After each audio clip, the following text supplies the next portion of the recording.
අයිබෝන් නමරම අද බලාපොරොත්තු වෙන්නේ 11 වසරට අයිති බලයක භ්‍රමණාචරණය කියන පාඩම වැඩිදුර අධ්‍යයනය කරන්න.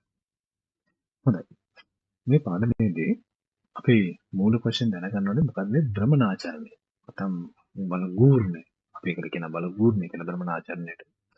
මොකද භ්‍රමණාචරණය කියලා කියන්නේ බලයක් විසීම නිසා භ්‍රමණාචරණයට ලක් වෙනවා. එහෙම නැත්නම් බලගූර්ණයට ලක් වෙනවා කියන්නේ මොකද්ද කියන කාරණේ ඉතින්ලා ඒ අදහස ඔළුවේ තියෙනවා. ඒක මෙන්න මේ වගේ දෙයක්. අපි හිතමු මේ වගේ මේසයක් මත මෙන්න මේ වගේ නිදහසේ චලන්න පුළුවන් වස්තුවක් තියලා තියෙනවා. ඒතර මේ වස්තුවට මම බලයක් යොදුවොත් F කියලා මේ වස්තුව F කියන බලයේ දිශාවට ත්වරණය කරලා ලක් වෙනවා. ඒක අපි දන්නවා නිව්ටන්ගේ දෙවන නියමයෙන්. බලයේ පදම අධ්‍යයනය කරන්න මොකද්ද මේ කිව්වේ කියලා අපිට කාට හරි දරකට තේරුනේ නැත්තම්. මේ F කියන බලය නිසා මෙන්න මේ වස්තුව නිදහසේ චලන පුළුවන් වස්තුව F දිශාවට ත්වරණය කරලා ලක් වෙනවා. ඒ නිදහසේ චලන වෙන්න පුළුවන් නම් හැබැයි අපි හිතමු මොකක් හරි වස්තුවක් තියෙනවා මෙන්න මේ වගේ එකක්. මේ වස්තුව මෙන්න මෙතන සිදුරක් විදලා ඇණයක් හයි කරලා තියෙනවා. මේ ඇණේ මගින් මුළු වස්තුවටම චලිත වෙන්න දෙන්නේ නැහැ. හැබැයි ඇණේ වටා කරකැවෙන්න දෙනවා. ඇණේ වටා නිදහසෙන් කරකවන්න පුළුවන් හද ඔරලෝසු කට්ට කරකැවෙනවා වගේ. එතකොට මම මේ වස්තුවට දැන් බලයක් යෙදුවොත් F කියලා බලයක් දැන් යෙදුවොත් දැන් මොකද වෙන්නේ? මේ සමස්ත දණ්ඩට මෙහෙට චලිත වෙන්න බෑ.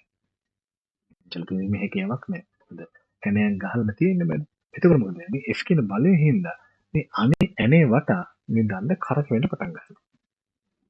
එතකොට මේ ඇණේ වටා දණ්ඩ කරකවෙනවා යොදන බලය නිසා. බලයක් නිසා මෙන්න මේ වගේ අචල ලක්ෂයක් වටා කරකවීමකට අපි කියනවා භ්‍රමණාචරණය. එහෙම නැතිනම් බල ගූර්ණය. මම හිතනවා අදහස් පැහැදිලි ඇති කියලා. හරි. එතකොට මේ ඔරලෝසු කට්ටක් කරකවෙනවා වගේ අර මැද තියෙන ඇණේ වටා මේක කරකවෙනවා. ඒක බල ගූර්ණය නැත්නම් බලයක භ්‍රමණාචරණය. එහෙම නැතුව මෙහෙම වෙන්නත් පුළුවන්. අපි හිතුවොත් දොරක්. ඉතින් අපි දොරක් ගෙදරකට ඇතුළේ අපි දන්න දොරක් හයි කරලා තියෙන මෙන්න සරණේරු වලින්. ලෝඩ් හයි කරලා තියෙනවා. දැන් මේ තියෙන දොර අර උතර තියෙන ලෝඩ් කියලා හිතන්න හැන්ඩල් එක කියලා හිතන්නකෝ. මේ හැන්ඩල් එකෙන් මොකද කරන්නේ? අපි තල්ලු කරනවා. දොර තල්ලු කරනවා. මම බලයක් විතර F කියලා බලයක් විතර දොර තල්ලු කරනවා. දැන් මොකද වෙන්නේ? එකක් තමයි අපි හයි කරපු දොර නම් දොර ගැලවිලා විසික් වෙලා යයි. එහෙම වෙන්න පුළුවන්. එහෙම නැතිනම් මේක හරියට හයි කරලා තියෙන දොරක් නම් මෙන්න මේ හයි කරලා තියෙන සරණේරුවයි මෙන්න මේ සරණේරුවයි වටා යොදන බල නිසා කරකැවෙනවා. දැන් කරකැවෙන්නේ එක ලක්ෂයක් වටේ නෙමෙයි. දැන් මේකෙදි නම් මෙන්න මේ මම ගත්තොත් O කියලා O කියන ලක්ෂයට තමයි කරකැවෙන්නේ. දැන් මේ වෙලාවේදී එහෙම ලක්ෂයක් අපිට කියන්න බෑ. එතකොට මොකද A කියන සරණේරුවයි B කියන සරණේරුවයි දෙකම උදව්වට අරගෙන තමයි මෙයා කරකැවෙන්නේ. දෙකම එකට පාවිච්චි කරලා ලක්ෂයක් නෙමෙයි තියෙන්නේ. එතකොට තියෙන්නේ මෙන්න මේ අක්ෂය. ඔන්නේ අක්ෂය වටා තමයි මෙයා කරකැවෙන්නේ. එතකොට අචල අක්ෂයක් වටා. එහෙම නැත්නම් අචල ලක්ෂයක් වටා බලයක් යෙදීම නිසා වස්තුවක් කරකැවීමකට ලක් වෙනවා නම් අපි ඒකට කියනවා භ්‍රමණ ආචරණයකට ලක් වෙනවා. එහෙම නැත්නම් බලගූර්ණයකට ලක් වෙනවායි කියලා. බලගූර්ණ කියන්නේ ඕක. දැන් මේක මම හිතන අදහස පැහැදිලි නැති. හොඳයි. ඒතර බලගූර්ණය ගණනය කරන්න පුළුවන්.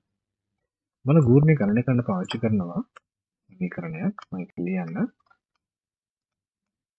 බලගූර්ණය සමානයි බලය වැඩි කිරීම ඊළඟ ටික නම් ටිකක් ටිකයි අපි පුරුදු වෙමු කෙටියෙන් පස්සේ ලියමු දැන් මේක සාමාන්‍ය විදිහට පුරුදු වෙමු බලයේ ක්‍රියා රේඛාවේ සිට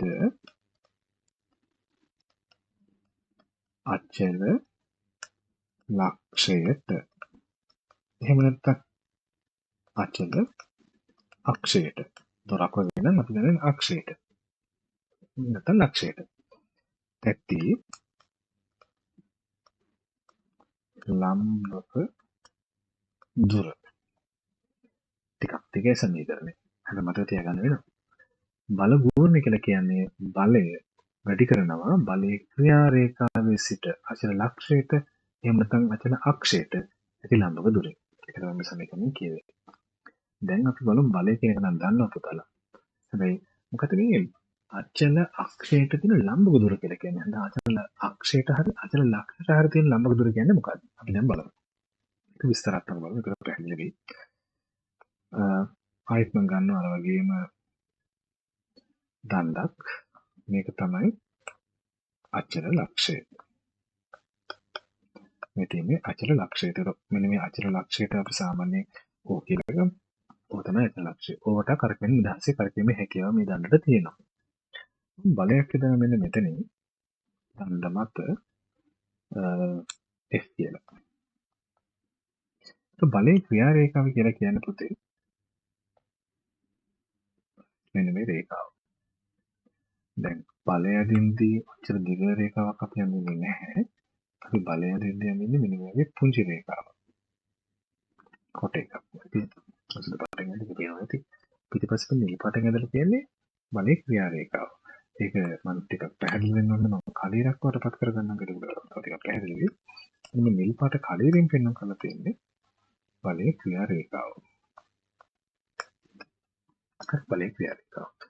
එතකොට මේ බලය යොදන මේ බලය අපි පෙන්වන කරන රේඛාව දික් කරොත් ඉහළටයි පහළටයි ඒකට තමයි කියන්නේ බලයේ ක්‍රියා රේඛාව.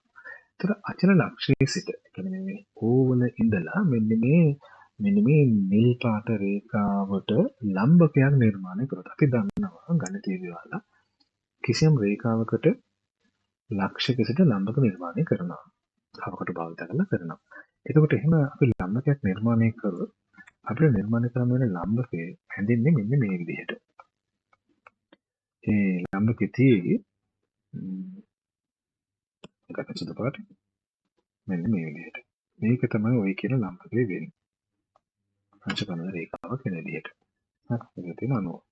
එතකොට මම මේකට ගත්ත D මේක F. දැන් බල ගූර්ණය කියලා කියන්නේ මෙන්න මේ දිග ලම්බක දිග ගුණ කරනවා මේ වෙලාවේදී අපි යොදලා තියෙන බලයට. එතකොට මොකද බල ගූර්ණය නැත්නම් බ්‍රහ්මණ ආචරණය හොයද්දී අපි කරේ අචල ලක්ෂයේ සිට තියෙන ලම්බක දුරයි යොදපු බලයයි ගුණ කරන එක. හොඳයි. හොඳයි. දැන් අපිට සමීකරණයක් කෙටියෙන් ලියා ගන්න පුළුවන්. බල ගූර්ණයට අපි පාවිච්චි කරන වචනයක් ඒක උසස් පෙළදී පාවිච්චි කරන සංකේතයක්. ඒ තමයි ටෝක්. ටෝක් කියන්නේ බල ගූර්ණයට පාවිච්චි කරන වචනයක්.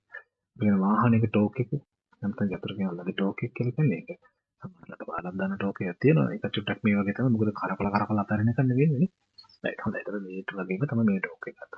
ටෝක් එක සමාන මේක ග්‍රීක හොදිය අකුරක්. ටෝක් කියන අකුර සමානයි F වැඩි කිරීම D කියලා ගන්න පුළුවන්. දැන් දරුවෙක් අහයි සාධන විභාගෙට මේ සමීකරණ ලියුවොත් ලකුණු දෙනවද? ඔව් ප්‍රශ්නයක් නෑ. ප්‍රශ්නයක් නෑ. හැබැයි දැන් D කියන්නේ ලම්බක දුර කියලා කියවෙන්න ඕනේ නේද? ඕනනම් මෙතන ලම්බක දුර කියලා පැත්තකින් ලියවට කමන්නේ D කියලා කියන්නේ ලම්බක දුර කියලා. හරි. වඩා හොඳයි. නැත්තම් වචනේ ලියන්න. ඕවල් එක්සෑම් එක ලියන්න එකපාරයි නේ. එන්න පොඩි වෙලාවක් අරගෙන ඒක ලියවට කමක් නෑ. right. ඊළඟට මේ උසස් පෙළට මේ සමීකරණය ගන්න පුළුවන් විසි කරලා අපිට දැන් මේ සමීකරණය දන්නවා නම් අපි දන්නවා සමීකරණයක් දන්නවා නම් කිසියම් රාශියකට අදාළ අපිට ඒ රාශියේ මනින ඒකකය හොයාගැනීමේ හැකියාව තියෙනවා. දැන් මේ තියෙන ටෝ එහෙම නැත්නම් බල ගූර්ණයේ ඒකකයේ අවශ්‍ය නම් දැන් අපිට කරන්න තියෙන්නේ මේ සමීකරණයේ පදවලට අන්තර්ජාතික ඒකක ආදේශ කරාම අපිට බල ගූර්ණය එහෙම නැත්නම් ටෝක් එක මනින අන්තර්ජාතික ඒකක හොයාගන්න පුළුවන්. F බලය මනින සංකේතය නැත්නම් මනින ඒකකය නිව්ටන්. D දුරක් මනින ඒකකය මීටර. එහෙනම් නිව්ටන් මීටර තමයි බල ගූර්ණයේ ඒකකය වෙන්නේ. අර බල ගූර්ණයේ ඒකකය වෙන්නේ නිව්ටන් මීටර. ඒක තමයි සංකේතය. ඒතර බල ගූර්ණයේ ඒකකය වෙන්නේ නිව්ටන් මීටර. හරි. ඊළඟ කතන්දරය. දෛශික අධිශ කියලා එකක් ඉගෙන ගත්තා මතකනේ. බල ගූර්ණය කියලා කියන්නේ දෛශිකයක්. හරි. බල ගූර්ණය කියන්නේ දෛශිකයක්. දැන් ඒක කොහොමද එහෙම වෙන්නේ කියලා කාට හරි ප්‍රශ්නයක් එන්න පුළුවන්. ගූර්ණය කියන්නේ දෛශික රාශිය. හරි. ඊළඟ තමයි බල ගූර්ණයේ ඒකකය වෙනවා නිව්ටන් මීටර්.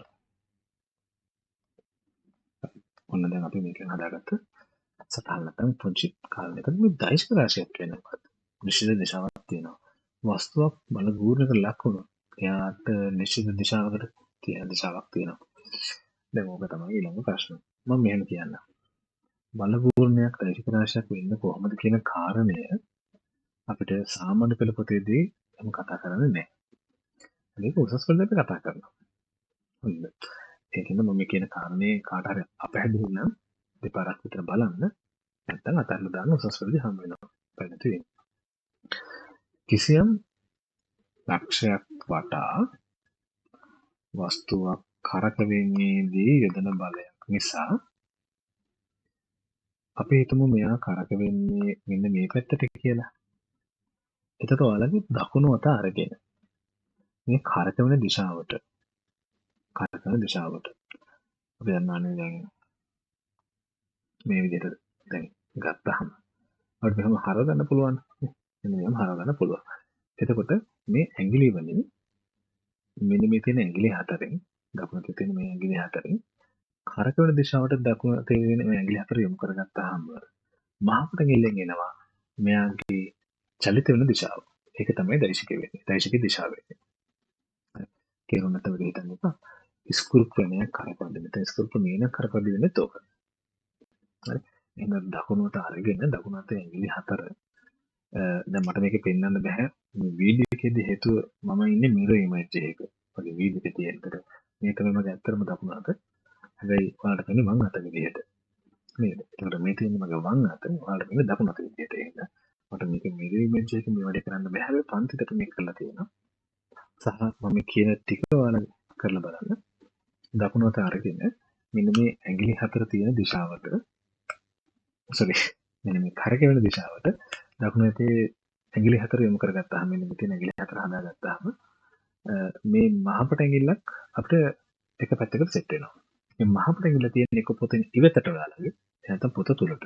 පොතේ මේ වගේ රූපයක් ඇඳගත්තොත් මේ කරකවන දිශාවට අපි දකුණට දාගත්තොත් හරි දකුණට දාගත්තොත් අපිට මහපට ඇඟිල්ල යොමු වෙනවා. දැන් මේ තියෙන රූපෙට ඔයාලා දකුණට දාගත්තොත් මම දාලා පෙන්නන්න යන්නේ මම මගේ වම දකුණ මාරලා තියෙන කියලා ඉමේජ් දාලා බලන්න.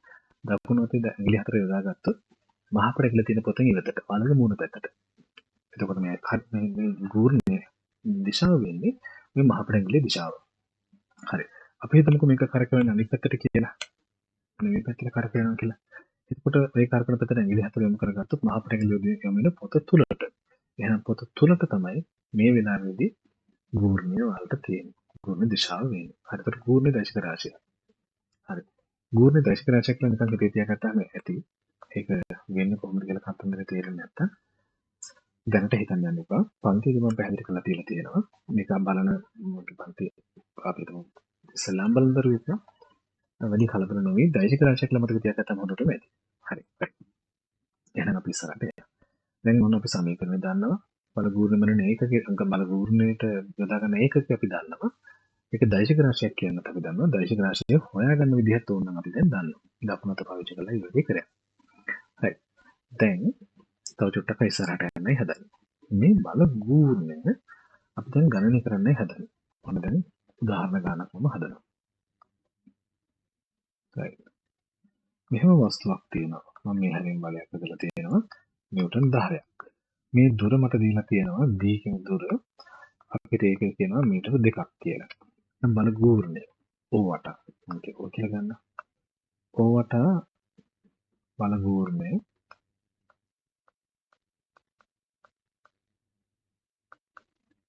හොයන්න ගියොත් ඔහුට බල ගූර්ණය මට හොයාගන්න පුළුවන් ලම්බක දුර වැඩි කිරීම යොදන බලය. ඒතර මට එනවා 2 මීටර වැඩි කිරීම 10යි නිව්ටන්. ඉලක්කන්ට මාරුනට කිසි ප්‍රශ්නයක් නැහැ. ඒක නම් වරි වෙන්න එපා. මෙතන එනවා 20යි නිව්ටන් මීටර. මේක තමයි බල ගූර්ණය. බල ගූර්ණයේ දිශාවක් තියෙනවා කියවනේ. අපි දන්නවා දෛශික රාශියක් අපි පෙන්වුම් කරද්දී ඒකට ඉලක්කම් විතරක් දාලා හරියන්නේ නැහැ. දිශාව සඳහන් කරනවා. බලයක් වෙන්නත් එහෙමනේ. බලය කියන්නේ දෛශික රාශියක්. ඒතකොට බලය නිව්ටන් 5යි නම් නිව්ටන් 5 කියන ඉලක්කම ලියලා ඒ නිව්ටන් 5 තියෙන්නේ කොයි පැත්තටද කියලා අපි ඊතලකින් පෙන්වන්න කරනවා. මේකත් ඒ වගේ. බල ගූර්ණ කියන්නේ දෛශික රාශියක්. මේ දෛසික රාශියක් නිසා අපි බල ගූර්ණය අපි මේ විදිහට ගණනය කිරීමක් කරද්දී මේ ඉලක්කම විතරක් ඒකකේ සමග දාලා තිබ්බොත් ඒ උත්තරේ වැරදි. බල ගූර්ණය තියෙන කොහෙටද කියන කාරණේ අපි පැහැදිලිව කියන්න ඕනේ. ඒක කරන්නේ මේ විදිහට. right. දැන් අපි හිතමු ඇත්තටම මේ වගේ දණ්ඩකට මෙහෙම ඇණයක් හයි කරලා ඒ ඇණයට කරකැවීමේ හැකියාව තියෙනවා නම් එම් බලයක් තියදුවොත් මේ දණ්ඩ කොයි පැත්තටද කරකැවෙන්නේ? මේ අචල ලක්ෂය වටා ඕකෙන අචල ලක්ෂය වටා මේ නිව්ටන් 10 කරකැවෙන කොයි පැත්තටද? කරකැවෙන්නේ මෙන්න මේ පැත්තට. එහෙනම් මේක තමයි කරකැවෙන පැත්ත. හරි. එතකොට මෙන්න මේ 10 නිව්ටන් මගින් ඕවට කරකැවෙන්නේ මෙන්න මේ දිශාවට. හරි. දැන් නිකන් කල්පනා කරලා කියන්නේ මෙන්න මේ දිශාවට මේක කරකවුනොත් අපි ඒක කියන්නේ වාමාවර්ත කරකැවීමක් තුනත වාමාවර්ත ගූර්ණයක්ද දක්ෂිණාවර්ත ගූර්ණයක්ද? පුංචිලා දෙන්න. මොකද උත්තර කියන්නේ නැතිනේ. හරි. උත්තර හොයාගන්න මේ විදිහට.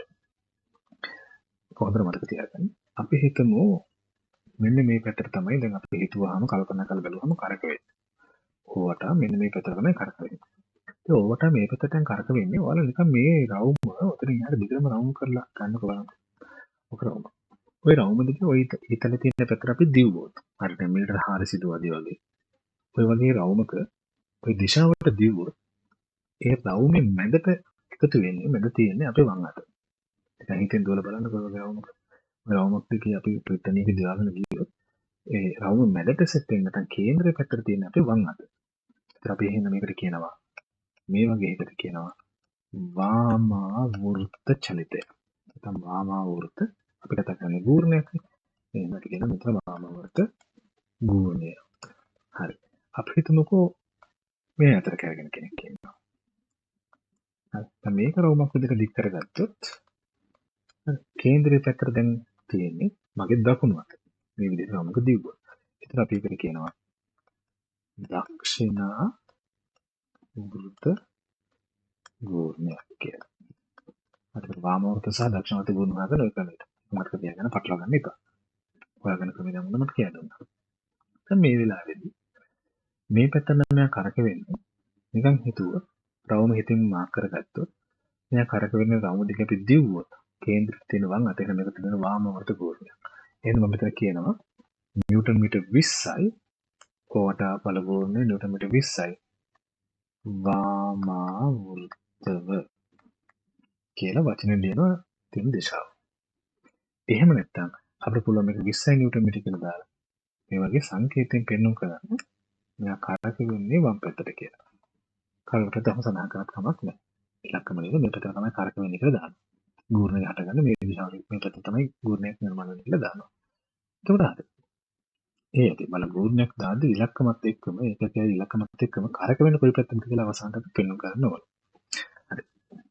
ඔය තමයි ගූර්ණයට අදාළ සරල ගානක් හදන විදිය. right. අපි චුට්ටක් සංකීර්ණ ගානකට යමු. මම මේකේ ගණන් හදන්නේ මේක තියරි වල විතරක් දැනගත්තට ගණන් හදන්න බෑ. ඒකයි ගණන් කීපයක් මේ හදන්න try කරන්නේ. දැන් අපිට මේ තමයි අචල ලක්ෂය. මේ කියන අචල ලක්ෂය දැන් ඒක මැද තියෙන්නේ. මධ්‍ය ලක්ෂය වලට තමයි මට කරකවන්න පුළුවන්කම තියෙන්නේ. මම මෙතනින් බලයක් හදනවා මේ පැත්තට 8 නිව්ටන්. ඊට පස්සේ මේ පැත්තට බලයක් හදනවා 10 නිව්ටන්. මම ගන්නවා මෙන්න මේ දුර මේ 8 නිව්ටන් තියෙන ලම්බක දුර 2 මීටර. ඕසිට මේ 10 නිව්ටන් තියෙන දුර අපි ගමු 1 මීටර. හොලක් නේ. එකක් දැන් ඕවට ගූර්ණ ගන්න ඕන. දැන් ඔන්න වැඩේ. හරිද? ඔය දැන් ඔන්න වැඩේ. දැන් ඕවට ගූර්ණය හොයද්දී දැන් අපි ඉස්සල්ලාම සලකන්න වෙනවා මේ 8 නිව්ටන් හින්දා මොකද වෙන්නේ? 8 නිව්ටන් හින්දා කොයි පැත්තටද කරකවෙන්නේ? 8 නිව්ටන් නිසා කොයි පැත්තටද කරකවෙන්නේ කියලා හොයද්දී ඉතිරි යොදන බල 100ම අමතක කරගෙන 10 නිව්ටන් කියලා බලයක් නැහැ කියලා කරනවා. අමතක කරගෙන හිතින් මකා ගන්නවා. ඒතර ඕ ලක්ෂ්‍ය වට 8 නිව්ටන් විතරක් ඉදිරියට තිබුණොත් මෙයා කරකවෙන්නේ කොයි පැත්තටද කියලා හිතින්ම බලන්න. ඒතර මෙයා කරකවෙන්නේ මෙන්න මේ දිශාවට. මම ඒක පොඩි සංකේතයකින් දාගත්තා. අනිවාර්යෙන් මේක දාගන්න ඕන. ඊට පස්සේ බලනවා හරි ඒක ඉවරයි ඒ වැඩේ ඉවරයි. මම ඉස්සර දාන සංකේතය විතරයි. දැන් 10 නිව්ටන් නිසා කොහරද කරකවෙන්නේ? ඒතර මේ 10 නිව්ටන් කියන බලය නිසා මෙයා කරකවන්න try කරන මේ පැත්තට. එහෙනම් ඒක මේ හැදින් දාගත්තා. මෙන්න මේ පැත්තට. හරි. දැන් මේක හිතුවොත් මෙන්න මේ රවුම මම දික් කරගත්තොත් මේ රවුම දික් කරගත්තොත් මේක රවුම මැද තියෙන දකුණු අත දික් කළ රවුම දිග දිව්වද එහෙනම් මේක දක්ෂිණාවර්ත ගෝලය. එතන මේ 8 නිව්ටන් නිසා කාරක වෙන්නේ දක්ෂිණාවර්ත ගෝලයට ලක් වෙන්නේ. 10 නිව්ටන් කියන බලය නිසා කාරක වෙන්නේ මේ පැත්තට. එතකොට රවුම මැද තියෙන වම් අත. එහෙනම් මේක වාමාවර්ත ගෝලයක්. එහා පැත්තේ තියෙන දක්ෂිණාවර්ත ගෝලයක්, මේ පැත්තේ තියෙන වාමාවර්ත ගෝලයක්. දෙපැත්තකට තියෙන. හරි. දෛශික එකතු කරද්දී අපි දන්නවා එක පැත්තට තියෙනවනේ එකතු කරනවා. දෙපැත්තට තියෙනවනේ එහෙම එකතු කරන්න බෑ. ලොකුකින් පුංචිට අඩු කරන්න ඕන. හරි. මම මම කියනවා මේ ගානට අදාළව මම කිව්වොත් හරි. මේ ගානට අදාළව මම කිව්වොත් මම චුට්ටක් පුංචි කරන්න ගාන හදා ගන්නවා නේද? හරි. ඕවට වාමාවර්ත ගූර්ණය. ඒතර සංකේතෙන් දාන්න. හරි. දැන් ඕවට වාමාවර්ත ගූර්ණය. හරි. මේ තියෙන්නේ ඕවට දැන් මේ ඊතරෙන් පෙන්වන්න කරලා තියෙන මේ පැත්තට ගමන් කරනවා. මේ රවුම දිගේ ගියොත් වම් අත තමයි මැද තියෙන වාමාවර්ත. හරි. ඒකට ඕවට වාමාවර්ත ගූර්ණය. මේ පැත්තට කරකන්නේ කවුද? 10 නිව්ටන් මගින් කරකෙන්නේ ඒකෙදි කිව්වොත් ආයක වාමාවර්ත ගුණයක්. ඕකට වාමාවර්ත ගුණ සමානයි 10 නිව්ටන් වැඩි කිරීම ලම්බක දුර මීටර් 1යි. මම කියනවා 10 එක 10 නිව්ටන් මීටර්. ඕකට වාමාවර්ත ගුණය. ඕකට දක්ෂිණාවර්ත ගුණය සංකේතයක් වෙන බැලුවක් නැහැ. ඕකට දක්ෂිණාවර්ත ගුණය. ඒක දක්ෂිණාවර්ත ගුණය වෙන්නේ ඒ කියන්නේ රවුම දිගේ දියද්දී මැද තියෙන දකුණු අත. එහෙම තියෙන නිව්ටන් 8 කියන බලය නිසා කරක වෙද්දී එහෙනම් මම කියනවා 8 නිව්ටන් වැඩි කිරීම මීටර් 2යි. ඉවරකට 16 Newton metre. මේක දෙපැත්තට කරකවනවා. එතකොට ඇත්තටම වැඩි කෙනා කවුද? 16 කියන එකනේ. එහෙනම් මම කරන්නේ අවසාන ගූර්ණය කියලා ගන්නවා. මේ බල දෙක නිසාම ඇති වෙන ගූර්ණය අවසාන ගූර්ණය සමානයි දෙපැත්තට තියෙන හින්දා අපිට එකතු කරන්න බෑ. දෙපැත්තට තියෙනවා නම් වැඩි කෙනාගෙන් පුංචි කඩු කරනවා. වැඩි කෙනා දිශාව තමයි අවසාන දෙතරේ. දැන් 10න් 10ක් ගියම උත්තරේ 6යි. 6 නිව්ටන් මීටර්. ඒක තියෙන්නේ අර වැඩි එක්කෙනාගේ දිශාව. වැඩි එක්කෙනා කරකවන කොයි පැත්තටද? කොහොමද කියලා බලන්න.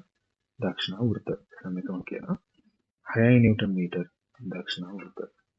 එක සංකේතෙලින්ම දානවා. එච්චරයි. හරි. ඒක දිශාව සඳහන් කරලා දාන්නේ විශාල එක්කෙනාගේ දිශාවමයි. පැහැදිලි. ඔය තමයි බලයක් දෙකක්. බල දෙකක් නිසා වස්තුවක් ගුණ ලක් වෙද්දී කොහොමද වෙන්නේ කියලා කතා කරන්නේ. එතකොට අපි එකට දිශා එකම පැත්තට කරගෙන එකතු කරලා දෙපැත්තට කරනවා නම් විශාල එක්කෙනාගෙන් පුංචි කෙනා අඩු කරා විශාල එක්කෙනාගේ දිශාව එදුවා. හරි.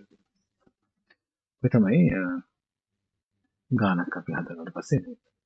හරි. ඊළඟට තව එකක් තියෙනවා. විභාගෙට එන්න පුළුවන් මේ වගේ ගණන් රටාවක්. ඊට අමතරව විභාගෙට එන්න පුළුවන් එකක් වෙනස් විදිහකට.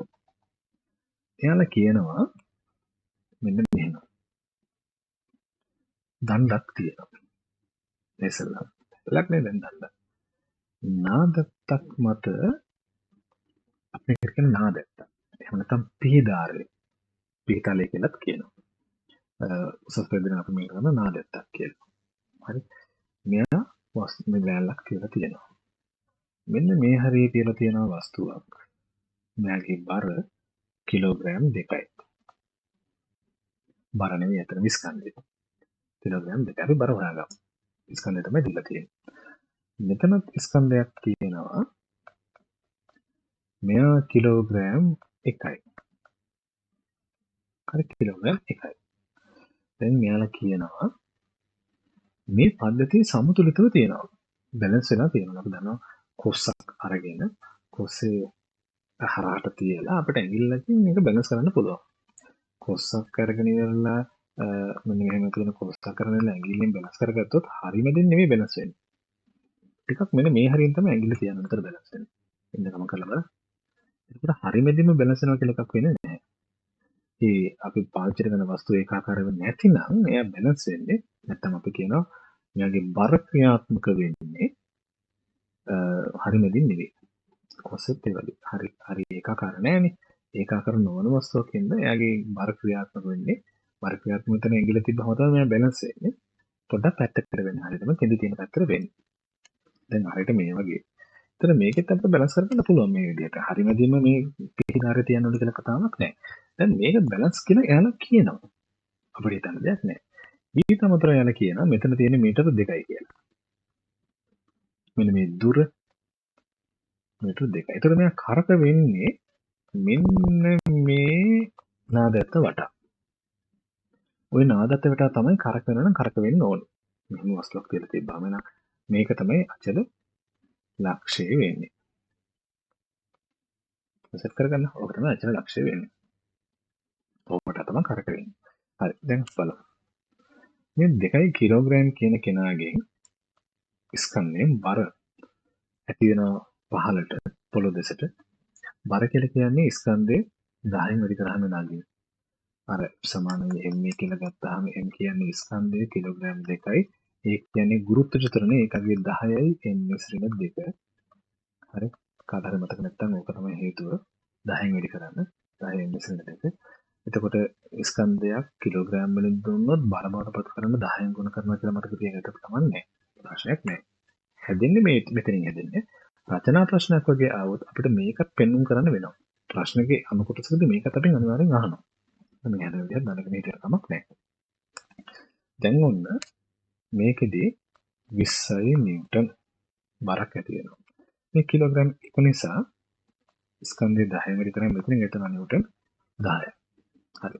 ඒක ස්කන්ධය තියන්නේ මේ වැඩි කරන්න බැරි හින්දා මම මේක බර බවට පත් කරගත්තා. දැන් බලමු මේ 10 නිව්ටන් කියන බර නිසා මෙන්න මේ අචල ලක්ෂ්‍ය වටන නැත්නම් නාදයට අපි සාමාන්‍ය සලකන ඕනේ අපි ඕක කියලාම ගමු ඕවට කොයි පැත්තටද කරකවෙන්නේ. එතන අනිත් බල සේරම අමතක කරනවා. මෙහෙම දණ්ඩක් තියෙනවා. මෙතන බරක් ක්‍රියාත්මක කරන නිව්ටන් 10ක. මේ බර හින්දා මෙයා කරකවන පටන් ගන්න මේ අතට පහළට. ඒකට මේ කරකවෙන්නේ මෙහාට කියලා මම සංකේතයෙන් දාලා ගන්නවා. හරිද? ඒක දැන් රවුම දෙක දුවගෙන ගියොත් දකුණට තමයි මැද තියෙන එහෙනම් දක්ෂිණ වෘත්තය. හරි. 20 ලෝකින සැපෙන්නේ මොන පැත්තටද ගූර්ණය කියලා අපිට හොයාගද්දි 10 අමතක කරනවා 20 විතරක් තියෙනවා කියලා සැලකුවොත් මේ පැත්තට තමයි කරකවෙන්න try කරන්නේ. එහෙනම් මම ඒකෙන් දිශාව දාගත්තා. රවුම දෙකේ දුවගෙන ගියොත් දැන් හිතන්න ඕනේ වම් අත තමයි මැද තියෙන්නේ. එහෙනම් මේක වාම වෘත්ත මේක දක්ෂිණ වෘත්ත. දැන් එයාලා කියනවා මේ පද්ධතිය සමතුලිතයිද? එහෙනම් අපෙන් ප්‍රශ්නයක් අහනවා මේ පද්ධතියේ සමතුලිතතාවයේ තියෙනවා නම් එහෙනම් ඕවල ඉඳලා මේ කිලෝමීටර් කියලා දාන්නේ ධාරියලි. හරි. කිලෝග්‍රෑම් නේ. බලන්න වෙලා තියෙන්නේ. ළඟ පතන ලියාගන්න දෙයක් නෑ නේද? හරි. අතන. එතකොට මෙන්න මේ කිලෝග්‍රෑම් එක ඕසිට කොයිතරම් දුරකින්ද තියෙනවා? මෙන්න මේ දුර කොච්චරද? බැලන්ස් වෙන්න නම් කොයිතරම් දුරකින්ද තියන්න ඕනි කියන එක තමයි දැන් අපෙන් අහන්නේ ප්‍රශ්නයක් විදියට. යාළුවා කියන බැලන්ස් නම් කොයිතරම් දුරකින්ද මම තියලා තියෙන්නේ. right ඔක තමයි හොයන්න ඕනේ. හරි. බැලන්ස් නම් මොකද්ද වෙන්න ඕනේ? මේව වම් පැත්තට කරකෙන්නෙත් නැහැ, දකුණු පැත්තට කරකෙන්නෙත් නැහැ. එහෙනම් ඒකේ තේරුම මෙයා මෙන්න මේ පැත්තට කරකවන්න try කරනවා වගේම සමාන ප්‍රමාණයකින් මෙහෙන් මේ පැත්තට කරකවන්න try කරනවා. එතකොට මෙන්න මේකට මෙන්න මේක කැපිලා ගිහිල්ලා හරියටම බැලන්ස් වෙනවා තියෙනවා. එහෙනම් යම් පද්ධතියක් මේ වගේ පද්ධතියක් එයාලා කියනවා නම් අචල ලක්ෂ්‍ය වටා. එහෙම නැත්නම් අචල අක්ෂය වටා. එතන නම් ඕ වටා. නිශ්චලතාවයේ සමතුලිතතාවයේ තියෙනවා කියලා. කරකවෙන්නේ නැතුව තියෙනවා කියලා කිව්වොත් එහෙනම් අනිවාර්යයෙන්ම මෙන්න මේ අචල ලක්ෂ්‍ය වටා පවතින වාමාවර්ත ගූර්ණයි දක්ෂිණාවර්ත ගූර්ණයි සලකලා හොයලා බැලුවට පස්සේ ඒව කැපිලා යනවා. වාමාවර්ත ගූර්ණය සමාන වෙන්න ඕනේ ඕවට දක්ෂිණාවර්ත ගූර්ණයට. එහෙම වුණොත් විතරයි මෙයා මේ විදිහට තිරස්ස සමතුලිතතාවයේ පවතින්නේ. හරි. උන් කියනවා නම් මේක සමතුලිතයි කියලා. අපිට හිතන්න දෙයක් නැහැ. එහෙනම් මම කියනවා එහෙමද? ඔයාලා කියන්නේ එහෙමද? right. එහෙනම් අපි මේකයි කරන්නේ. මම පොඩ්ඩක් පැත්තකට ගන්න ගාන හදන්න ඕනේ නේද? එයාලා කියනවා නම් මේක බැලන්ස් කියලා. අපි මොනව කරන්නද? ඔන්න ඉතින් එහෙනම් මම කියනවා පද්ධතියේ සමතුලිත නිසා නැත්නම් සමතුලිත නිසා පද්ධතියේ සමතුලිත නිසා ඕ වටා තියෙන මෙන්න මේ පැත්තට ගූර්ණ සමාන වෙන්න ඕනේ ඕ වටා තියෙන මෙන්න මේ පැත්තට ගූර්ණ කියලා කියනවා. හරි. එච්චරයි. එතකොට ඕ වටා තියෙන මෙන්න මේ පැත්තට ගූර්ණ කියන්නේ කවුද? මොන පැත්තටද? මේ රවුම දිගේ දුවුවොත් වම් අත තමයි මැද තියෙන්නේ. එහෙනම් වාමාවර්ත. හරි. දැන් බලමු අපි ඕ වටා තියෙන වාමාවර්ත ගූර්ණ කවුද කියලා. ඕ වටා තියෙන වාමාවර්ත ගූර්ණ කියලා කියන්නේ කවුරු මගින් නැතිද? 10 මගින් නැතිද 20 මගින් නැතිද? පුංචි තප්පරයක් දෙන්න. හරි 20 නෝක නැති වෙන. එහෙනම් මම කියනවා 20යි නිව්ටන් වැඩි කිරීම ඒ බලය වැඩි කිරීම බලය ක්‍රියා රේඛාවට තියෙන ලම්බක දුර. ලම්බක දුර ඔයාලා දුන්න මීටර් 2යි. ඒක සමාන වෙන්න ඕනේ ඕවට ඇතිගෙන දැන් මෙයාමගින් මේ රවුමදිගේ දිව්වොත් ඒකලේ තියෙන දිශාවට දකුණට වෙන දක්ෂිණාවර්ත ගෝලනය. දක්ෂිණාවර්ත ගෝලනයක් ඇති වෙන තැනක් තමයි මේ 10 නිව්ටන් කියන්නේ. මේ රවුමට දිව්වොත් එහෙමයි. මේකේ දක්ෂිණාවෘතද වාමාවෘතද කියලා හොයාගන්න තමයි මෙහෙම ගැටලුවක් හම්බුනහම මුලින්ම මෙන්න මේ ඒ අර යොදන බල නැත්නම් යොදන බලය ගාව කොයි පැත්තටද කරකවෙන්නේ කියලා පුංචි සටහනක් දාගන්නේ. ඒක කපිට කමර එකක් නේ. පැටලෙන එක නවත්ත ගන්න කරන එක. right හොඳයි. එහෙනම් දක්ෂිණාවෘත ගුණ සමාන වෙනවා නම් 10යි නිව්ටන් වැඩි කරන්න ඕනි දුර. අපි දුර දන්නේ නැහැ. ඒක තමයි අපෙන් අහන්නේ. මම ඒකට ගන්නවා d කියලා. right ඔය දෙක වෙනස් වෙනවා. right අපි වෙනස් කරමු. ඕක මොකද නේද? හරි. වෙනස් කරමු. දෙවරක් 10 20යි නිව්ටන් මීටර. මෙතන එනවා 10යි නිව්ටන් වැඩි කිරීම d. d වෙනම හොයන්න තියෙනවා. දැන් සුළු කරමු. අපිට පුළුවන් දෙපැත්තෙන් බෙදන්න 10යි නිව්ටන් වලින්. මේ පැත්තට දෙනවා 10යි නිව්ටන්. මොකද d තනි කරගන්න ඕන නිසා මේකට මේ කැපිලා යනවා n කැපිලා යනවා බිඳුව බිඳුව කැපිලා යනවා. උත්තරේ මීටර් 2යි. එහෙනම් d වල අගේ තියෙන්න ඕනේ මීටර් 2ක් ඇති. මේක යාලා කියනවා සමතුලිතයි කියලා.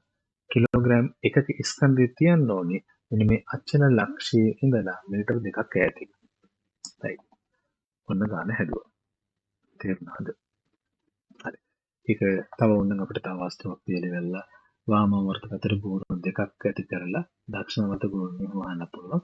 සාමාන්‍ය පෙළදී එන්න පුළුවන් උපරිම අවස්ථාව තමයි ඕක. වාමාවර්ත ගුණ දෙකක් තිබ්බොත් ඒ දෙක එකට එකතු කරනවා. උසස් පෙළ ගන්න උසස් පෙළ මේ පාඩම අපිට තියෙනවා. එතෙන් අපි කතා කරන මේ වගේ ගන්න ටිකක් ගැඹුරට යන ගණන් ටික. සාමාන්‍ය පෙළදී මම මෙතෙන් chance එකක් අඩුයි. එහෙනම් දැනට අපි ඔතන ඔක නවත්තමු. විභාග ප්‍රශ්න වල ප්‍රථම තමයි එන්න පුළුවන් උපරිම ගැඹුරකට අවිලා තියෙන්නේ. right හොඳයි. දැන් ඔන්න ගූර්ණය කියන එක ගැන හොඳටම ඔයාලා දන්නවා. ඊට පස්සේ තව එකක් අපිට කතා කරන්න හම්බ වෙනවා තව රාශියක් සම්බන්ධව. තමයි බල යුග්මය. හරි බල යුග්මය කියන්නේ මොකද්ද කියන්නේ? බල ගූර්ණය අපි ඉවරයි. මේ විවි බයන්න. right. දැන් බයන්න වගේ නෙවෙයි මම කියන්නකෝ. හරි කොහොමද? බල යුග්මය. බල යුග්මයක් කියලා කියන්නේ මෙහෙම. අර වගේ මම ගන්න දණ්ඩක් තියෙනවා. අචල ලක්ෂයක් තියෙනවා. හරි මැදම වෙන්න ඕනි කියලා කතාවක් නැහැ. හරි. මේ හරියෙන් ගන්නකො එහෙනම් හරි මැදම වෙන්න ඕනි කියලා එකක් නැහැ. ටිකක් පැත්තකට කරලා ගත්තා. මොකද නැත්තම් දරුවෝ හිතනවා මේ බල යුග්මයක් ක්‍රියාත්මක වෙද්දී කරකැවෙන තැන හරි මැද තියෙන්න ඕනි කියලා. එහෙම එකක් නැහැ. හරි. අපි බලමු කොහොමද වෙන්නේ කියලා. පිට මේ කතා කරන්න ඉඩ මදි නේද නැත්තම්. හරි. මම මෙතනින් යදනවා බලයක් මෙන්න මේ පැත්තට. ඒක මම ගත්තොත් 10යි නිව්ටන්. මෙතනින් යදන බලයක් මේ පැත්තට. 10යි නිව්ටන්. හරි. දැන් මම හිතුවොත් මෙන්න මේ බලය මගේ. මෙන්න මේ 10 නිව්ටන් මගේ. කොයි පැත්තටද මෙයා කරකවෙන්නේ? මේක තමයි අචල ලක්ෂය. අයින් ගන්නම් O right. මේ තියෙන්නේ O කියන අචල ලක්ෂය. ඕවට කොහෙද කරකවෙන්නේ? මෙයා නිසා කරකවෙන්නේ මෙන්න මේ පැත්තට. වාමාවෘතවද දක්ෂිණාවෘතවද? වාමාවෘත දුවන එහෙනම් ඒක දක්ෂිණාවෘත මම ඩයගනල් එකෙන් දාන්න. නැත්නම් ආයෙ කියලා දෙන්න ඕනේ ඒකින්ද. දැන් මේ 10 නිව්ටන් ගත්තොත් මෙතන තියෙන 10 නිව්ටන් නිසා මෙයා කරකවෙන්න try කරන්නේ මේ පැත්තට. රවුම දිගේ දුවන. එතකොට ඒක නිසා කරකවෙන්න try කරන්නේ කොහොමද? ඒ දක්ෂිණාවෘතව. මම ඒකට දාන්න දෙන්නේ. එහෙනම් මේ බල දෙක මගින්ම මේ දණ්ඩ ඕවට දක්ෂිණාවෘතව කරකවන්න try කරනවා. හරි. ඕවට දක්ෂිණාවෘතව කරකවන්න try කරනවා. බල යුග්මයක් කියලා කියන්නේ මෙන්න මේ වගේ සිද්ධියක් වල දැක්කොත් බල දෙකක් විතර තියෙන දෙපැත්තෙන් ගින්නම් කරන් එකම පැත්තට කරකවන්න try කරන්නේ. හැබැයි බල යුග්මයක් වෙන නම් මෙන්න මේ අවශ්‍යතාවය සම්පූර්ණ වෙන්න ඕන. ඒ තමයි මේ යොදන බල දෙක විශාලත්වයෙන් සමාන වෙන්න ඕන. පළවෙනි කාරණය. හරි. පළවෙනි එක තමයි විශාලත්වයෙන් සමාන වෙන්න ඕන. අනිවාර්යයෙන්. දෙවෙනි කාරණය දිශාවෙන් ප්‍රතිවිරුද්ධ වෙන්න ඕන එක පටලවා ගන්න එපා හැබැයි. දිශාවෙන් ප්‍රතිවිරුද්ධයි. ඒ කිව්වේ අපිට පේන බැලුවොත් මෙයා තියෙන උඩට මෙයා තියෙන පහළට. ඕක තමයි ප්‍රතිවිරුද්ධයි කියන්නේ. ගූර්ණේ ප්‍රතිවිරුද්ධයි කියන එක නෙමෙයි. මෙයා දක්ෂිණාවර්ත ගූර්ණයක් නිර්මාණය වෙන්නේ මෙයා දක්ෂිණාවර්ත ගූර්ණයක් නිර්මාණය වෙන්නේ. බල දෙක දිශාව වෙනස්. හරි. බල දෙක දිශා දෙක වෙනස්. මෙයා ඉහළට බල යොදනවා මෙයා පහළට යොදනවා. දිශාවෙන් ප්‍රතිවිරුද්ධයි. විශාලත්වයෙන් සමානයි දිශාවෙන් ප්‍රතිවිරුද්ධයි. අනිත් එක තමයි අනිවාර්යයි මේ බල දෙක සමාන්තර වෙන්න ඕනේ. සමාන්තර බල දෙකක් වෙන්න ඕනේ. ඔන්න ඔය අවශ්‍යතා තුන සම්පූර්ණ වෙන්න ඕනේ. එහෙම වුණොත් අපි එකට කියන බල යුග්මය. මොකද අවශ්‍යතා තුන විශාලත්වයෙන් සමාන වෙන්න ඕනේ. දිශාවෙන් ප්‍රතිවිරුද්ධ මෙයා උඩට තියෙන බලය මෙයා පහළට යොදනවා. දිශාවෙන් ප්‍රතිවිරුද්ධයි. සමාන්තර බල වෙන්න ඕනේ. මේ බල දෙක එකිනෙකට සමාන්තර වෙන්න ඕනේ. එකිනෙකට සමාන්තරද? එකිනෙකට සමාන්තරයි කියන්නේ ඔය බල දෙක කොහොම තියෙන්නත් පුළුවන්. අපි හිතමු මෙන්න මේ පැත්තට බලයක් යොදනවා කියලා මෙයාගේ. එහෙනම් මේ පැත්තට යොදන බල මේ පැත්තට. හරි. ඒක සමාන්තරයි පේනවනේ. මේ නිල් පාටෙන් දාපු මේකයි සමාන්තරයි. දිශාවෙන් ප්‍රතිවිරුද්ධයි. මේක 20 නිව්ටන් නම් මේක 20 නිව්ටන්. විශාලත්වයෙන් සමානයි. එහෙනම් ඒ දෙන්න බල යුග්මයක් කියලා අපිට සලකන්න පුළුවන්. හරි බල යුග්මයක් සම්පූර්ණ වෙන්න නම් බල දෙක විශාලත්වයෙන් සමාන වෙන්න ඕනේ. දිශාවෙන් ප්‍රතිවිරුද්ධ වෙන්න ඕනේ.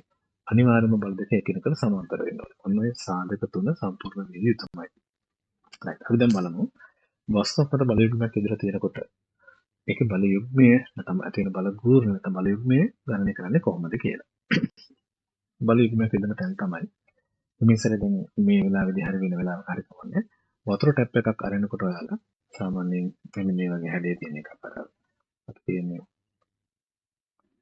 ඔන්න ඒ වගේ ගුඩින් බලුවම හැඩ ටැප් එකක් වතුර ටැප් එකක් අරිද්දි මෙන්න මේ කරාමයක් අරිද්දි අපි ඇඟිලි දෙකෙන් අරින්නේ එතකොට බලන්නකෝ එතන ඉදන්නේ බල යුග්මයක් එක ඇඟිල්ල දඹර ඇඟිල්ලෙන් ගූර්ණය ඇති වෙන දිශාවටයි මහපට ඇඟිල්ලෙන් ගූර්ණය ඇති කරන්නේ ගූර්ණය ඇති කරන්නේ එතකොට විශාලත්වයෙන් සමාන මේකෙන් මේ පැත්තට තල්ලු කරනවා මහපට ඇඟිල්ල මේ පැත්තට තල්ලු කරනවා මේකෙන් ඔයාලා ඉන්න පැත්තට තල්ලු කරනවා මේකෙන් මම ඉන්න පැත්තට තල්ලු කරනවා දිශාව ප්‍රතිවිරුද්ධයි විශාලත්වයෙන් සමානයි මේ දෙක සමාන්තරයි ඒතර වෙන බල යුග්මය බල යුග්මය ෆුට් සයිකල් හැන්ඩ්ලින් ගමු හරි ඒක ෆුට් සයිකල් හැන්ඩ්ලින් ගත්තොත් එහෙනම් එහෙම නම් මේක මෙයාට තියෙන්නේ ඔහොම නම් අපිට ඇරෙලා නම් තියෙන්නේ එතකොට මම මේ පැත්තට හරවද්දී මෙහෙම මේ පැත්තට තල්ලු කරනවා මෙහෙම මේ පැත්තට තල්ලු කරනවා ඔහොම කරපන්න මොකද ඒක එක පැත්තට කරපන්න විදියක් නැහැ නේ ඔහොම හැන්ඩ්ලින් ගලලා වෙන කොට හරියනවා හරි එතකොට මේ තියෙන්නේ බල යුග්මයක් සුක්කානමක් කරකවද්දී ස්ට්‍රිම් වීල් එකක් කරකවද්දී මේකෙන් මෙහෙට කරකවද්දී මේකෙන් මෙහෙට කරකවනවා එතන බලය දන්නේ මේකෙන් උඩට මේ පැත්තේ පහළට මෙහෙම තල්ලු කරන්නේ එතකොට මේකෙන් උඩට බලයක් හදන මෙහෙම පහළට බලයක් හදන විශාලත්වයෙන් සමාන දිශාවෙන් ප්‍රතිවිරුද්ධ බල දෙක එකිනෙකට සමාන්තරයි එහෙනම් බල යුග්මය මේක තමයි බල යුග්මය දෙන ස්ථාන අපි හිතමු බල යුග්මය දැන් ගණනය කරන්න යන්නේ හරි බල යුග්මයේ සමීකරණයේ එනවා කෙලින්ම කිව්වොත් බල යුග්මය සමානයි බලය වැඩි කිරීම බලයේ බලයන්ගේ තියෙන ක්‍රියාරේක නේද අපි දැන් බල දෙක අතර කියලා දාමු ලේසියෙන් බල දෙක අතර ලම්බක මම ලම්බ කියලා කියන සංකේතය ගත්තා ලම්බක දුර එතකොට බල යුග්මය හොයාගන්න පුළුවන් බලය වැඩි කිරීම බල දෙක අතර තියෙන ලම්බකමකින් ගුණ කරලා දැන් ඔයාලට පේනවා මේක නිකන් වෙනස් જાතියක් නිකන් අර බල ගූර්ණය හොයපු සමීකරණ නෙමෙයි වගේ නෑ ඒකෙම තමයි මේක නිර්මාණය කරගන්නේ අපි බලමු කොහොමද ඒක නිර්මාණය වුනේ කියලා ඒක නිර්මාණය කරගන්න මම පුංචි ගානක් ගන්නවා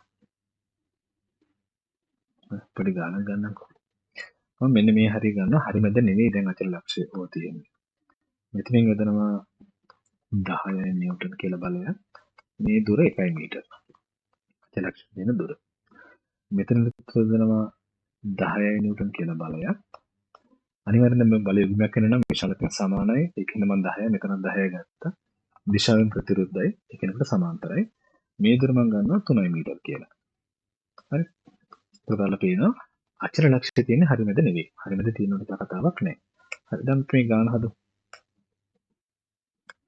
අපි දැන් තියෙන ඕවට ගූර්ණය හොයමු මේක පුංචි කරගත්තා ඉඳවන්නේ හින්දා ඕවට ගූර්ණය හොයද්දී 10 මගින් මේ 10 මගින් කරකවෙන්න try කරන්න මෙහාට මේ පැත්තෙන් කරකවෙන්න try කරන්න මෙහාට දෙන්නම කරකවන්න try කරන්නේ එකම පැත්තට. ඒතර මේ අතරින් ගූර්ණ කොයි පැත්තටද තියෙන්නේ? කොහොමද කිව්වද? දකුණත මැද තියෙන එහෙනම් දක්ෂිණාවර්ත ගූර්ණය. එහෙනම් මම ගන්නවා O වටේ තියෙන දක්ෂිණාවර්ත ගූර්ණය කියලා. මොකද මේ බල දෙකෙන්ම කරකවන්නේ එකම පැත්තටනේ. එකම පැත්තට නම් කරකවන්නේ අපිට පුළුවන් මේ ගූර්ණ දෙක එකතු කරන්න. කරදරයක් නැතුව. O වටේ ඇති වෙන ගූර්ණ දෙක කියලා කියන්නේ මේ එහා පැත්තේ තියෙන 10 මගින් මෙතන ගූර්ණය කියලා කියන්නේ 10 නිව්ටන් වැඩි කිරීම 1 මීටර. හරි. ඒ ගූර්ණය තියෙන්නේ මේ පැත්තට. ඊළඟට එකතු කිරීම. මේ 10 නිසා මෙතන තියෙන 10 නිව්ටන් නිසා ඇති වෙන ගූර්ණය තියෙනවා 10 නිව්ටන් දුර මීටර 3යි. මේ ගූර්ණය තියෙන්නේ එකම පැත්තට. එහෙනම් එකම දිශාවට තියෙන ගූර්ණ දෙකක් නෙන්න. මට ඒ දෙක එකතු කරන්න පුළුවන්. ගැටලුවක් නැහැ. හරි. එහෙනම් ඕවටා මෙන්න මේ පැත්තට තියෙන ගූර්ණ කියන්නේ දක්ෂිණාවර්ත ගූර්ණය සමානයි. හොඳයි. දැන් ගණිතය සීන් එකක් තියෙනවා. ඔයාලා හිතන්න මෙතන 10 නිව්ටන් මෙතන 10. පොදු සාධකයක් විදිහට එළියට ගන්න පුළුවන්. මොකද බල යුග්මයක් කියලා කියන්නේ විශාලත්වයෙන් සමානයි. අනිවාර්යයෙන්ම එහා පැත්තේ තියෙන බලය මේ පැත්තේ තියෙන බලය සමානයි. එහෙනම් මෙතන අනිවාර්යයෙන්ම දෙන්නේ සමාන බල දෙකක අගය. දුර වෙනස් එකම කතාවක් බල දෙක සමාන වෙන්න ඕනේ.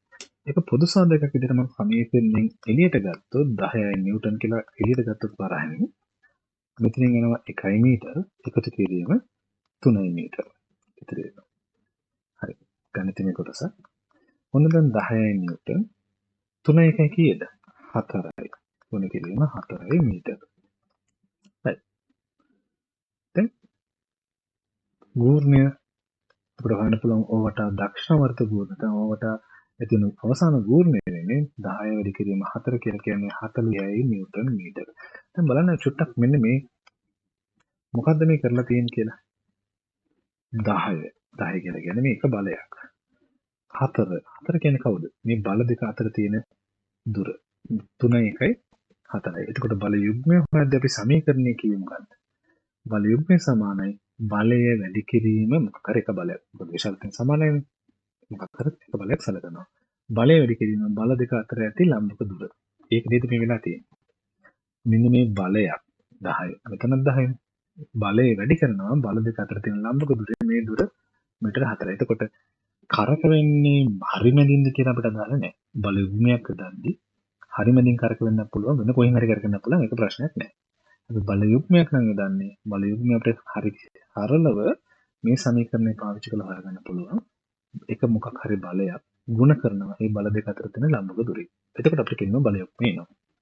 මෙහෙම බල යුග්මය හොයන්න ඔයාලට සමීකරණය මතක තිබුණේ නැත්තම් ප්‍රශ්නයක් නැහැ. අර බල ගූර්ණය හොයන විදිහට මේ විදිහට හොයන්නත් පුළුවන් ගැටලුවක් මේක වැරද්දක් නැහැ. හැබැයි විභාගෙදී රචනා වගේ ප්‍රශ්න පත්‍රයේදී අපි කෙලින්ම බල යුග්මය හෙවීම සඳහා පාවිච්චි කරති සමීකරණය ලියන්නේ කියලා. මම කියන්නේ එහෙම වුණොත් වැරදිලා හරි වුණොත් එහෙම එතකොට මේ සමීකරණ ලියනවා නම් වඩා හොඳයි. බල යුග්මය සමානයි බල වැඩි කිරීම බල දෙක අතර තියෙන ලම්බක දුර කියලා. එහෙම නැත්නම් රචනා ප්‍රශ්නයක් නම් එතනට එක නිර්මාණාත්මක ප්‍රශ්නයක් අපිට යොමු කරන්න පුළුවන්. මේ සමීකරණේ ගොඩ නගන්න. බල ගූර්ණය භාවිතා කරලා මේ සමීකරණේ ගොඩ නගන්න අපිව එක්කන් යන්න පුළුවන් පියවරෙන් පියවර දීලා තියෙන ප්‍රශ්නවල. දැන් අපි මේ කළා වගේ. හරි. හොඳයි. සංකේත භාවිත කරලා ඉතුරු කරන්න පුළුවන්. සංකේත භාවිත කරලා අපිට මෙහෙම ප්‍රශ්නයක් දාන්න පුළුවන්. මේ තමයි 11 වෙනි පාඩම බලයක භ්‍රමණාචරණය. මෙච්චරයි මේ පාඩම අපිට දැනගන්න තියෙන්නේ. ටිකක් වැඩිපුරක් චුට්ටක් ගැඹුරට ගිහලා කතා කරා. හොඳයි. පාඩම මෙතනින් අපිට අවසන්. තවත් පාඩමක් එක්ක ඉස්සරහට හම්බ වෙමු.